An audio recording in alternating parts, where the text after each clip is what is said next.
తెలంగాణలో ఉన్న మత్స్యకారుల కార్మికుల సమస్యల పరిష్కారానికి ఇందిరావర్క్ దగ్గర ధర్నా జరగడం జరిగింది. అసలు వాళ్ళ సమస్యలు ఏంటి, వాళ్ళ డిమాండ్స్ ఏంటి, మనతో పాటు లెల్లెల బాలకృష్ణ గారు ఉన్నారు, వాళ్ళని అడిగి తెలుసుకుందాం. నమస్తే సార్, అసలు ఏంటి మీ ప్రాబ్లమ్స్ ఏంటి, మీ డిమాండ్స్ ఏంటి? ప్రధానంగా మా సంఘం గుర్తించిన ప్రాబ్లమ్స్ 17 రకాల ప్రాబ్లమ్స్ ఉన్నాయి.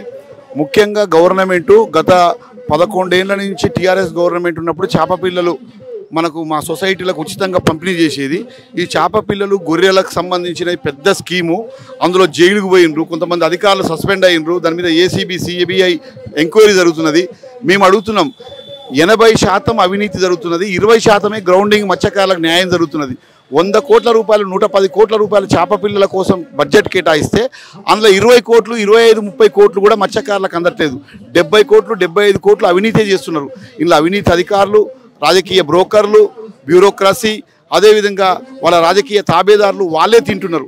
మేమేమంటున్నాం అంటే, నిజంగా ప్రభుత్వానికి చిత్తశుద్ధి ఉంటే మా ఈ చేప పిల్లల్ని మా మత్స్యకారుల సొసైటీ అకౌంట్లో, ప్రతి సొసైటీకి అకౌంట్ ఉంటుంది, బ్యాంక్ అకౌంట్. ఇప్పుడు ఏ చెరువుకు ఏ సొసైటీకి ఎన్ని చేప పిల్లలు ఇస్తారో ఆ సొసైటీ అకౌంట్లో డబ్బులు జమ చేయండి. ఇప్పుడు రైతు బంధు కింద రైతులకు జమ చేస్తలేరా?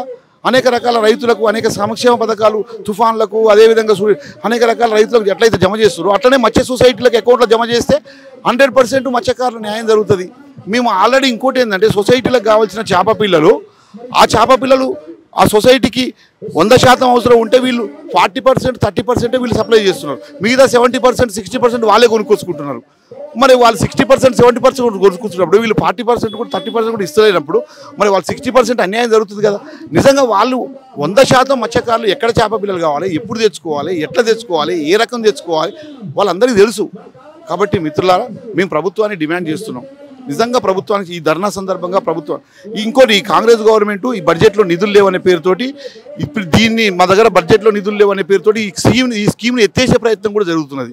మేము ప్రభుత్వాన్ని హెచ్చరిక చేస్తున్నాం, ఖచ్చితంగా మత్స్యకారులకు ఈ చేప పిల్లల స్కీమ్ ఏదైతుందో 100% పంపిణీ చేయాలి.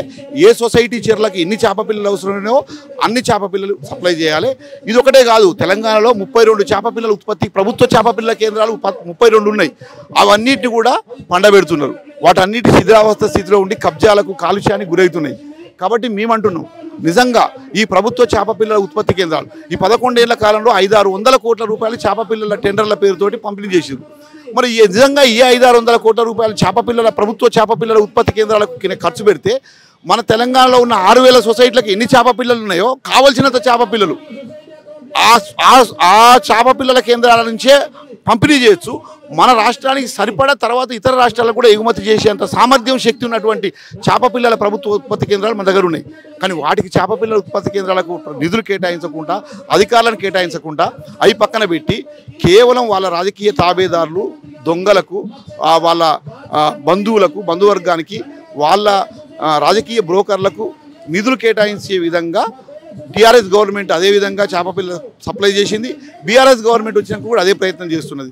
మేము ప్రభుత్వ చేప పిల్లల కేంద్రాలు 32ని అభివృద్ధి చేయాలి. అదేవిధంగా అది అయ్యేంత వరకు, ఉత్పత్తి అయ్యి అన్నిటికీ సామర్థ్యం పెరిగేంత వరకు ప్రభుత్వమే ఏ సొసైటీకి ఎన్ని చేప పిల్లలు అవసరం ఉన్నాయో అన్ని చేప పిల్లలు ప్రభుత్వం సప్లై చేయాలి. ఆ నగదు సొసైటీ అకౌంట్లో మద్దతు చేయాలని డిమాండ్ చేస్తున్నాం. అది దాదాపు తెలంగాణలో 32 చేపలు ఉత్పత్తి కేంద్రాలను మరి కబ్జా చేసే అని మీరు అంటారు. మరి ఇది ప్రభుత్వం దృష్టికి తీసుకెళ్లారు? ప్రభుత్వమే. ఇప్పుడు హైదరాబాద్లో ఇబ్రాహీంపట్నం దగ్గర ఉన్నది. అది ఇప్పుడు 60 ఏళ్ల క్రితం కట్టిరు. 60 ఏళ్ల క్రితం హైదరాబాద్ ఇబ్రాహీంపట్నం నుంచి 32 కిలోమీటర్ల షేర్గూడ దగ్గర అది చేప పిల్లల ఉత్పత్తి కేంద్రం. దాన్ని మొత్తం ఎవరికి చెప్పకుండా, ఎవరితో చర్చించకుండా డిస్మెంటల్ చేసి నేలమట్టం చేసేసి కచ్చా పాండ్స్ని, నిర్మాణం చేసిన పాండ్స్ని అవన్నీ కూడగొట్టేసి ఎవరితో చెప్పకుండా, మూడో కంటికి తెలియకుండా రాజేంద్ర నగర్ చేప పిల్లకు ఇదే ట్యాంక్ బండ్ దగ్గర, ఇంద్రాపార్ దగ్గర డౌన్లో ఈ నిజాం నవాబు కట్టించిన చేప పిల్లల ఉత్పత్తి కేంద్రం ఉండే ట్యాంక్ బండ్ డౌన్లో ఈ చేప పిల్లల ఉత్పత్తి కేంద్రాన్ని కూడా దీని ఇక స్నో వరల్డ్ అనే ఇంటర్నేషనల్ కంపెనీకి మొత్తం చేప పిల్ల ఇదే ఇంద్రాపార్ పక్కన అది నిజాం నవాబు కట్టించిన చేప పిల్ల కేంద్రాన్ని ఇంత పెద్ద హైదరాబాద్ హైటెక్ సిటీలో ఇక్కడ ఈ నగర నడిబొడిన చేపల పిల్లల కేంద్రం ఇంద్రాబాయ్ అని చెప్పి అప్పుడు చంద్రబాబు నాయుడు, దేవేందర్ గౌడ్ హోమ్ మినిస్టర్గా ఉన్నప్పుడు ఈ చేప పిల్ల ఉత్పత్తి కేంద్రం నేలమట్టం చేసేసి టూరిజం వాళ్ళకి ఇచ్చేసి రాజేంద్ర నగర్ 10 ఎకరాల చేప పిల్ల కేంద్రం ఇచ్చిండ్రు. ఇప్పుడు ఆ రాజేంద్ర నగర్ ఉన్న చేప పిల్ల కేంద్రం కూడా మూల పడేసారు. మేము అడుగుతున్నాం, ప్రభుత్వం కావాలని చేస్తున్నది, బలిసిన వాళ్లకు రాయితీలు ఇస్తున్నది, పేదవాళ్ళకు అన్యాయం చేస్తున్నది. నిజంగా ప్రభుత్వానికి చిత్తశుద్ధి అన్నీ తెలుసు, కానీ కావాలనే చేస్తున్నది.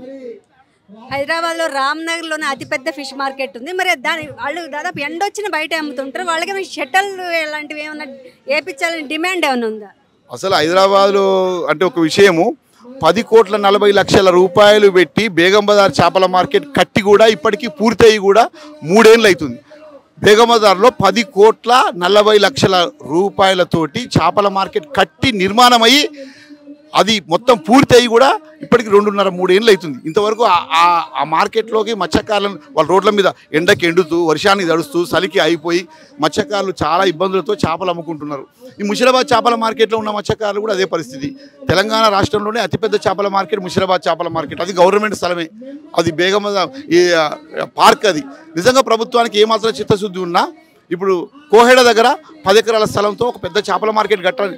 అధికారులు, బ్యూరోక్రసీ, మంత్రులు మత్స్యకారుల పేరు చెప్పి వాళ్ళు తినడం కోసం ఒక మాటలు చెప్పాలంటే పెత్తరామాస దసరా పండుగకు మన వాళ్ళు పడిలు పెడతారు. చచ్చిపోయినప్పుడు కూడా కార్జాలు, మంచి కూరగాయలు, మంచి చికెను, మటను, మందు, కళ్ళు పెట్టి ఇట్లా అని అది ఆరతి పట్టులు పెట్టి మళ్ళీ ఎవరు తింటాయి, మళ్ళీ వాళ్ళే మనమే తింటాం.